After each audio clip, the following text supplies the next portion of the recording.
Change the following percentages to fractions. So we've got 30%, 28% and 4%. Now the important thing to realise is that a percentage is a fraction out of 100.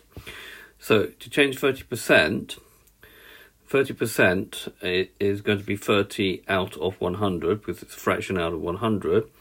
Because we've got the 0 in the numerator and the denominator, we can cross those off. So we just got left with 3 out of 10. That doesn't cancel anymore. So that's the answer. 28% is going to be 28 out of 100. Now, 4 goes into both 28 and 100. So we're going to cancel down by 4. We get 7. And again, by 4, we're going to get 25. So 7 over 25 is 28%. 4% will be 4 out of 100.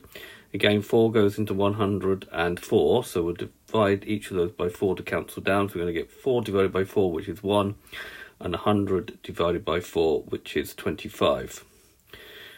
So this has been a video to show you how to convert percentages to fractions. I hope you've understood, and thank you very much for watching.